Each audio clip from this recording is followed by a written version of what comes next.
Information about Donald Trump between the years 1985 and 1994. And the numbers in those records show that in 1985, Mr. Trump reported losses of $46 million from his core businesses, largely casinos, hotels, and retail space and apartment buildings. They continue to lose money every year, totaling more than $1 billion in losses for the decade. In fact, according to the New York Times report just out this evening, year after year, Mr. Trump appears to have lost more money than nearly any other individual American taxpayer in the country. Let's bring in Trump biographer David Cay Johnston, who joins me on the phone. David, what did you make of this? And what, does this square with your information you had all along working with him? Absolutely. This is exactly what I've been trying to tell people about. It's consistent with what I reported when I got Trump's 2005 Form 1040 tax return 2 years ago, and what I reported back in the 90s when he arranged to shed $1 billion of his debt.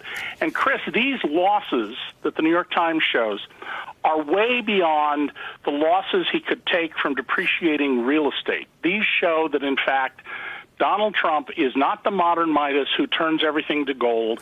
He is the wizard. And Toto, in the form of the New York Times, has pulled back the curtain and revealed the con man. Unbelievable. Depreciation. I was thinking that word as we first got this report. One good way to roll up losses is depreciation. According to the New York Times, by the way, and this is the killer for tomorrow's news, Trump paid is everybody listening now, no federal income taxes for 8 of the 10 years. David, I just want to stick with you because you know the guy's character and his M.O. This is what so many people suspected, that he was able to drum up enough it costs in depreciation and other intangibles to justify not paying any taxes like all the people who don't make $1 billion a year or any near. The guy who makes, or woman who makes 40 a year, pays taxes and does it every year on April 15th, that they pay a big check if it's not withheld already. And here's this character who pays no taxes 8 out of 10 years.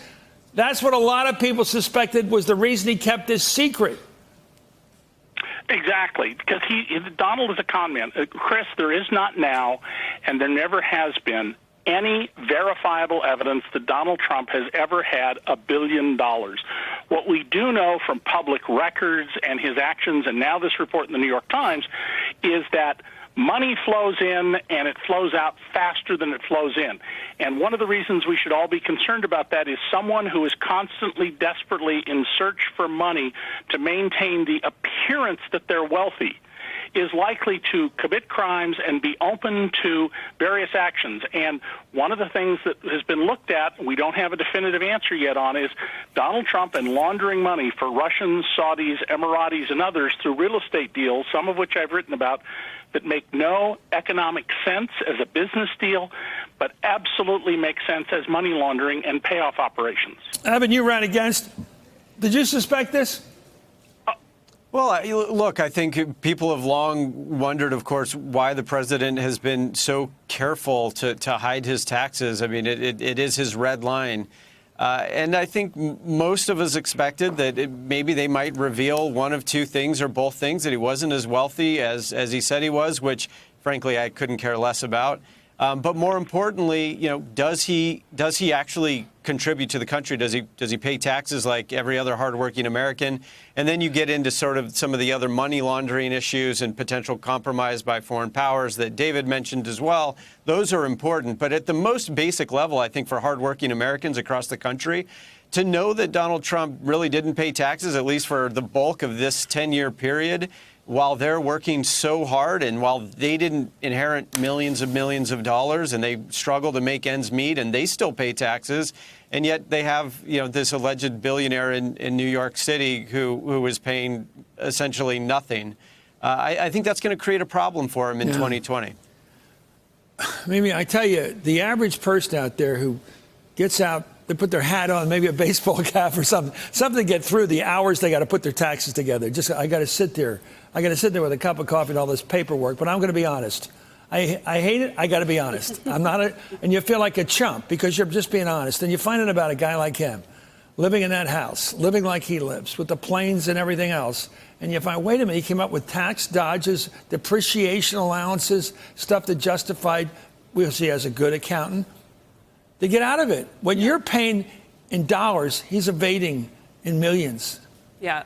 I mean, look, there's a bunch of things going on here. I think one of them is as Evan said, as you're saying, just this idea that he didn't contribute in any way, apparently, for at least a good chunk of time America, to the American economy, while trying to pass it. I mean, this is where the whole, like, I do care that he's rich or not. I don't care if he's rich. I care that he was trying to pass himself off as this great charitable person. I'm rich and I have this Trump, charity and I do good with it, when that's a scam. Well, no wonder he's being audited. Well, of course, I don't think he is being audited, but right. he would be if he never paid taxes for 8 out of 10 years. But the other question is going to be, are these losses real? I mean, is this just smart, moving around of money, or is there tax fraud here? And I mean, my guess is if he was trying this hard to hide it, it's not just he's not this really rich guy, but it's also what scheme has he created here to make it so that he doesn't have to pay taxes? Well, I think the one question here I want to go back to David is, look, anybody can look at your taxes and have a different reaction. I mean, that's why Trump said he didn't want a bunch of think tank people looking at his tax returns,